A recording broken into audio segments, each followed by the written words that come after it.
അനുമോളുടെ അടുത്ത് നമ്മുടെ ലാലട്ടൻ ചോദിക്കായിരുന്നു നമ്മുടെ ഷാനവാസിൻ്റെയും അതേപോലെ നെവിൻ്റെയും തമ്മിലുള്ള ഇഷ്യൂ, ഷാനവാസിന് സംഭവിച്ച ആ ഒരു പ്രശ്നത്തെപ്പറ്റി ചോദിക്കുന്ന സമയത്ത് നമ്മുടെ അനുമോൾ പറയാണ് എല്ലാത്തിനും കാരണം അക്ബറാണെന്ന്. അത് വേറൊന്നും കൊണ്ടല്ല അനുമോൾ പറഞ്ഞത്. രാവിലെ ആ ഒരു വെസൽ കഴുകാൻ വേണ്ടി ഈ ഒരു കിച്ചൺ ടീം ഇവരെ ഫോഴ്സ് ചെയ്തു. അപ്പോൾ അനുമോൾ പറയുകയാണ് ഇതിന് മുൻപേയും ഒരുപാട് വട്ടം ഞാൻ ഒരുപാട് കുക്ക് ചെയ്ത് ഇവർക്കൊക്കെ കൊടുത്തിട്ടുള്ളതാണ്. ഇതേപോലത്തെ കുഞ്ഞു കുഞ്ഞു പൊടികളൊക്കെ ആ പാത്രത്തിൽ ഒരുപാട് കണ്ടിട്ടുള്ളതാണ്. അന്നേരമൊക്കെ ഞാൻ ജസ്റ്റ് ഒന്ന് കഴുകിയിട്ട് ആ ഫുഡ് അങ്ങ് ഉണ്ടാക്കി കൊടുക്കുകയാണ് പതിവ്. അപ്പോൾ ഇവരത് മനഃപൂർവ്വം ഒരു ഇഷ്യൂ ഉണ്ടാക്കാൻ വേണ്ടി രാവിലെ തന്നെ എഴുന്നേറ്റിട്ട് ആ ഒരു ചെറിയ പൊടി കണ്ടു എന്ന് പറഞ്ഞിട്ട് എൻ്റെ അടുത്തോട്ട് വന്നു. ഞാൻ കഴുകില്ല, ഞാനായിരുന്നില്ല രാവിലെ കഴുകേണ്ടത്, ഷാനവാസിക്കായിരുന്നു. അത് പിന്നെ നേരെ ഷാനവാസിക്കയുടെ അടുത്തോട്ട് തിരിഞ്ഞിട്ട് അതവിടെ പ്രശ്നം ഉണ്ടാക്കി, ആവശ്യമില്ലാത്ത സ്ട്രെസ്സ് കൊടുത്തു. അവരത് മനഃപൂർവ്വം ഉണ്ടാക്കിയതാണ് ഞങ്ങൾക്ക് ഫുഡ് തരാതിരിക്കാൻ വേണ്ടി. ആ ഒരു പ്രശ്നം അവിടെ ക്രിയേറ്റ് ചെയ്തതാണ്. അത് സത്യമല്ലേ? വേണമെങ്കിൽ അവർക്ക് ആ ഒരു കുഞ്ഞു പൊടിയല്ലേ, അവർക്ക് കഴുകിയിട്ട് അങ്ങോട്ട് ചെയ്യായിരുന്നു. തലേന്ന് ഫുഡും കൊടുത്തില്ല, അതിൻ്റെ പേരിൽ വലിയ വലിയ സംഭവങ്ങൾ നടന്നു. ഫുഡ് റെഫ്യൂസ് ചെയ്യുന്നു.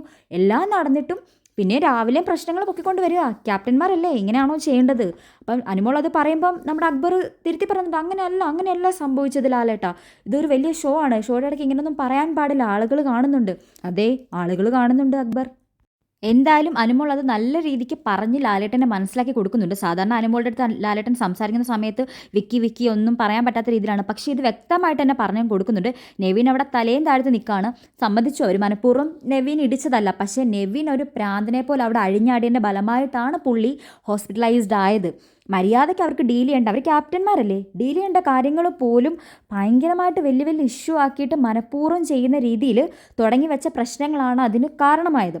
ആദില ആയിക്കോട്ടെ, നൂറ ആയിക്കോട്ടെ, അനുമോൾ ആയിക്കോട്ടെ, അനീശ്വരനായിക്കോട്ടെ നല്ല രീതിക്ക് ഇതിനെക്കുറിച്ച് സംസാരിച്ച് ലാലേട്ടനെ പറഞ്ഞ് കാര്യങ്ങൾ മനസ്സിലാക്കുന്നുണ്ട്. അക്ബറിന് കൂടുതലൊന്നും പറഞ്ഞ് മെഴുകാനുള്ളൊരു സ്പേസ് എന്തായാലും ലാലേട്ടൻ കൊടുത്തില്ല. സാധാരണ അങ്ങനെയല്ല, ലാലേട്ടൻ നല്ല രീതിയിൽ സ്പേസ് കൊടുക്കുന്നതാണ്. അക്ബറിൻ്റെ കുറേ ന്യായങ്ങളും പറയുന്നതാണ്. പക്ഷേ അതിനുള്ള സ്പേസ് എന്തായാലും അക്ബറിന് കിട്ടിയില്ല. അനുമോൾക്ക് പറയാനുള്ള കാര്യം വ്യക്തമാക്കി അനുമോൾ പറയുകയും ചെയ്തു. എന്തായാലും അക്ബർ ഇതിനെക്കുറിച്ച് ഇനി ഇരുന്നിട്ട് ഇവരോട് സംസാരിക്കാനുള്ള സാധ്യത കാണുന്നുണ്ട്. അപ്പം നിങ്ങൾക്ക് എന്താണ് ഇതിനെക്കുറിച്ച് തോന്നിയെന്നുള്ളത് കമൻറ്റ് ചെയ്യുക. അതേപോലെ ലൈക്ക് ചെയ്യുക, ഷെയർ ചെയ്യുക, സബ്സ്ക്രൈബ് ചെയ്യുക.